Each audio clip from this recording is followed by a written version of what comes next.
Hey guys, Mango here, and today we have a tip video. Before we get into it, I'm going to tell you.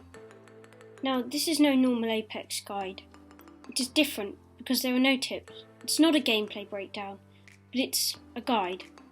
So if you want to improve, let's get into it. I'm not the best at Apex. I haven't even hit Plat before, and I'm only level 200.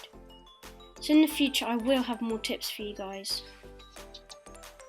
That set aside, I think I have some valuable things to share.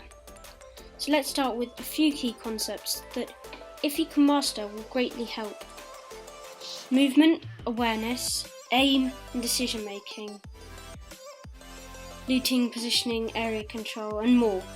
But in this video we will not be able to go in depth into all of them. So there will be a part 2 and a part 3 if you guys like this series. So let's start with movement. I say I'm pretty good on movement, so I have a lot to say. If you don't already know, you want to be sprint slide jumping when moving around the map. It increases the speed you move at, and for looting and roaming this is useful. This should just become a subconscious technique, as it has for me. In the gameplay you see on screen, you can see I'm using it everywhere I go. The next subcategory is strafing. I'm sure you've heard of this term before. It is the action of moving left and right to avoid bullets. Again, this should become a subconscious action. If you're struggling to do this, go into the firing range with a friend. Do 1v1s, where you are telling yourself strafe, strafe, strafe, and eventually it will come naturally. If you do not have a friend, there is an alternative. You can use an LFG service like Dream Team, or join my stream on Twitch at Mangohead Gamer, link in the description, where once we hit 50 followers, I can have channel points, and one of the options will be 1v1 me and I'll give you tips and help you out. Now, before we get into the advanced tips, just some small movement techniques that you can implement into your game. So on screen you can see bee hopping. This is useful if you're playing Pathfinder or a high mobility legend like Octane, and you put down your jump pad, you can slide into it, start popping, or you could start popping a battery or something like that, shield cell, whatever. And then once you land, start spamming X or your jump button, spacebar on PC, and you'll just start moving along, and it'll give you a bit more pace, a bit more speed, and you'll be able to get that med kit off you would have, spent good 3 seconds in the air, and this will really help you. Also, it just gives you a bit more speed, so you're going to get away from those enemies. Next thing is the zipline bounce. This was nerfed and I'm sure you've already all seen it before, but when you go on a zipline you're pretty easy to track and hit.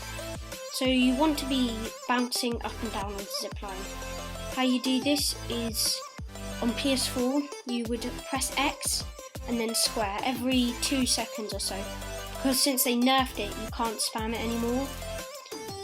But you want to do this because it will give you more unpredictable movement, and it will allow you to travel across ziplines safely, which is a huge advantage because ziplines give you twice the movement speed.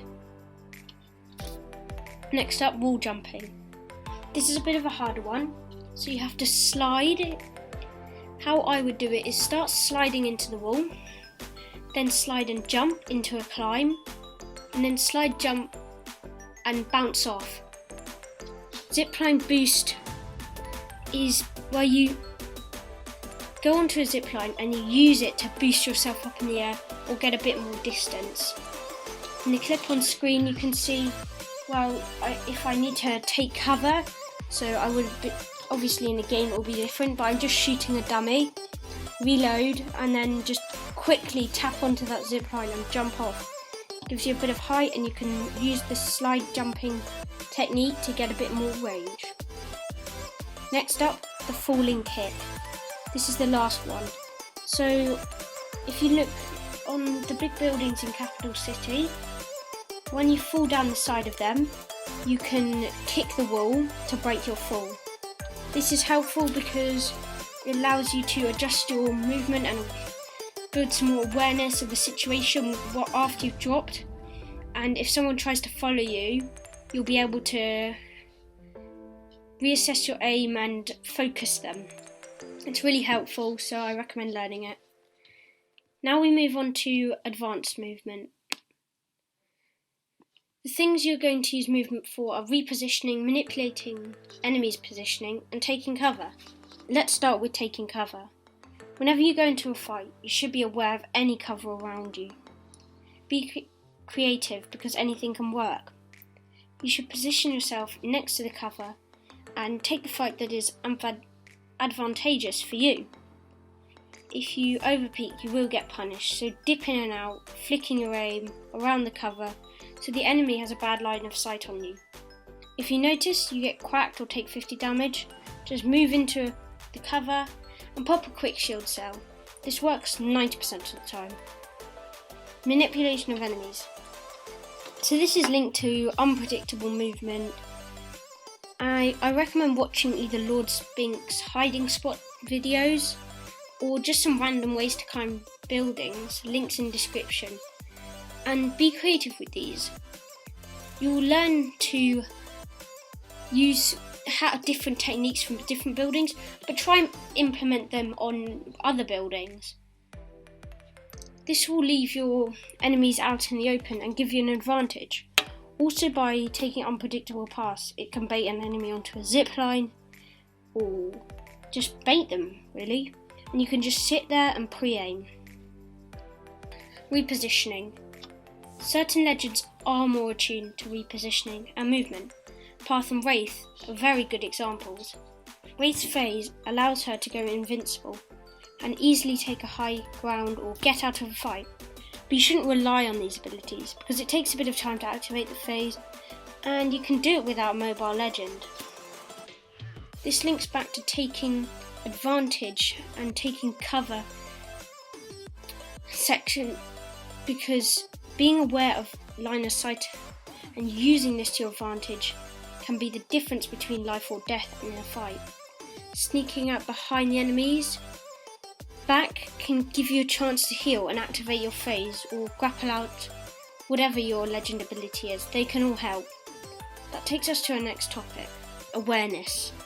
Being aware of your surroundings will help you a lot and factor into movement.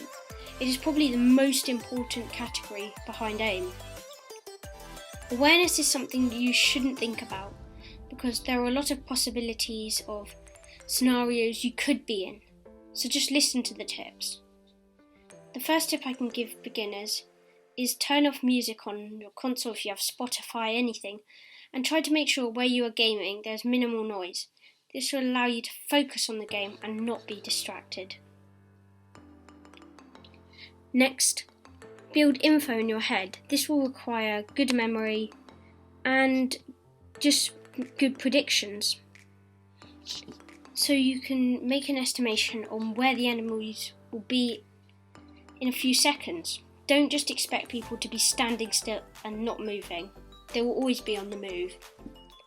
Especially if you do damage to them, they'll want to find cover. When you spot someone, make a ping and make a note in your head what area they are in.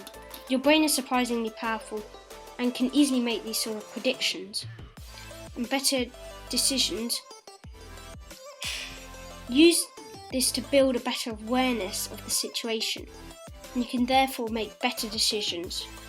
Try to be unpredictable, so if the enemy has watched this video or any other tip videos, it will be harder for them to make predictions on where you are. If you are with a teammate, make sure to ping and push from different angles, but that's another video. And if this video gets 10 likes in the next 48 hours, I'll drop part 2 early. Thank you so much, and turn post notification bell on so you don't miss the next one. Bye!